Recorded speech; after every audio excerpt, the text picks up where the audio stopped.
রওনা দিয়েছি চকবাজার। এখন আমি সায়দাবাদ আছি, সায়দাবাদ থেকে চকবাজার দিকে যাব। তো চকবাজার যাওয়ার আগে কিছু কথা বলি। আপনারা অনেকে ভিডিও দেখেন কিন্তু ব্যবসার সাথে জড়িত না, বা ব্যবসা করবেন চিন্তা করতেছেন, বা বেশিরভাগ লোকে ভিডিও দেখে যারা ব্যবসা করে না, তারপরে ভিডিওগুলো দেখে, তার ওদের কাছে ভালো লাগে। অনেক সময় কমেন্ট করে দেখলাম মালগুলো কিনবে বলে, বা বিভিন্ন বিষয় জানতে চায় তারা। তো আমি একটা কথা বলি, একটা ব্যবসা করেন, একটা ব্যবসা যদি করেন আপনার জিনিস ভবিষ্যতে ভালো হবে, আপনার ছেলে সন্তানের ভবিষ্যতে ভালো হবে। এই ভবিষ্যতে অনেক ভালো একটা ব্যবসা। কারণ একটা চাকরিগুলো আপনার ছেলেকে চাকরিটা দিয়ে যেতে পারবেন না, আর আপনি কত অ্যামাউন্ট চাকরিগুলো অ্যামাউন্ট জমাবেন।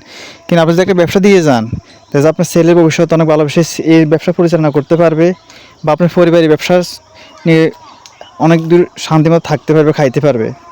বা দেওয়া যায় আপনার ব্যবসায়ীর এক জায়গায় পৌঁছলো, তখন আপনার ছেলে আপনার ব্যবসার পজিশন যে জায়গায় সে পাবে, দেওয়া যায় সে আরও আগাইতে পারবে। কিন্তু একটা চাকরি যদি আপনি করেন, তো আপনার চাকরি যদি আপনার ছেলেকে দিয়েও যান, সে পজিশন কতটুকু আগাবে। একটা ব্যবসা এরকম পরিমাণ, ব্যবসাতে এত টাকা ইনকাম করা সম্ভব যে টাকা গুনতে মেশিনের প্রয়োজন হয়। তো আপনারা যারা মানে ব্যবসা করার চিন্তা করছেন, আমি পরামর্শ একটা ব্যবসা করেন। একটা ব্যবসা আপনার নিজের জীবন পরিবর্তন করবে, এবং কি আপনার ভবিষ্যৎ, আপনার ছেলে সন্তানের ভবিষ্যৎ অনেক ভালো হবে। যারা ব্যবসা করে আসছে দীর্ঘদিন, তাদের ছেলেরা তখন ব্যবসা যখন তারা বুঝে নেয়, তখন তারা মাসে কামায় 2 লাখ 3 লাখ টাকা করে। তো আমার বাজারে একটা ফার্মেসি আছে, তারা 1.5 লাখ টাকা বিক্রি করে। তাহলে মনে করেন তাদের মাসে ইনকাম কত। এখন তার ছেলে বসে, তো সে 18-19 বছর সে এখন বসে, তো সে এখন মান্থলি কত কামাইতে আছে হিসেব বুঝছেন আপনি। সে এখন মাসে কত কামায়। আর হয়তো তার 18-19 বছর বয়সে একটা ছেলে 6,000 টাকা বেতন চাকরি করে, আর যদি লেখাপড়া শেষ করে সে 15,000 টাকা বেতন চাকরি পায়। তো সে ব্যবসা তার বাপে করার কারণে সে এই পজিশনটা পাই গেছে। আর যে একজন চাকরিজীবী 20 বছর চাকরি করেই ছেলেরা যদি চাকরিরও দিয়ে যায়, সে বেতন পাবে 20,000। আর হয়তো সে ব্যবসা দিয়ে সে মাসে 1.5 লাখ কামাবে, এবং কি আরও টাকা বেশি কামানোর সুযোগ সে পাইবে। তো আপনি একটা ব্যবসা কী পাওয়ার, এটা তো বুঝতে পারছেন। মানে একটা ব্যবসা করলে আপনার ছেলে সন্তানের জন্য ভালো হবে, এবং আপনার মার্কেটে একটা ভ্যালু হবে। আপনি যদি এই ব্যবসাটা মায়েরও খান, আবার আরেকটা দোকান দিতে পারবেন, আরেকটা ব্যবসা করতে পারবেন ওই জায়গায়। কারণ মানুষ আপনাকে চেনে, আর বিশ্বস্ততা অর্জন করতে পারলে এটাই পাওয়ার। তারপরে আপনারা যারা ব্যবসার সাথে জড়িত আছেন, তাদেরকে একটা পরামর্শ দিই। অনেক কমেন্ট করেন, ভাই আমি মাল কিনবো, আপনার থেকে নিব। ভাই আমি তো ওই চকবাজার যে দোকানগুলোতে যাই, এগুলোর কার্ড তো আপনার দেখে, আপনারা ওখান থেকে মালটা কিনেন আপাতত, ওখানেও কমে পাবেন।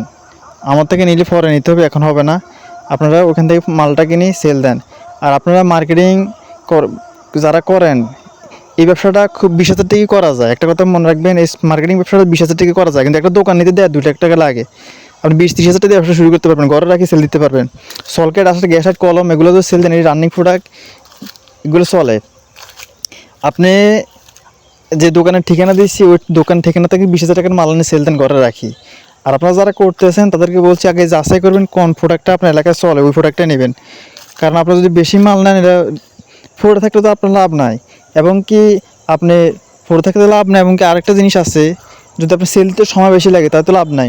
আর যদি ড্যামেজ হয়, এটা কোনো ফেরত নেয় না। এই যে দোকানে কার্ড দেখা দিয়েছে অলরেডি, এই কার্ডে আসি সবচেয়ে কমে পাবেন, এই দোকান থেকে মালগুলো কিনবেন। আর যদি আরও কোনো দোকানে ঠিকানা লাগে দিতে পারবো, কমেন্টে জানা দিন, অন্য দোকানে ঠিকানাও দিব। এখানে এটা হলো কলম, গ্যাস লাইট, বেলেটের দোকান, এখানেও কার্ড দেখা দিয়েছি। তারপরেও যদি কোনো দোকানের নাম্বার প্রয়োজন হয়, কমেন্টে বলবেন, দিয়ে দেবো। কারণ আমার কাছে অনেক দোকানের নাম্বার আছে।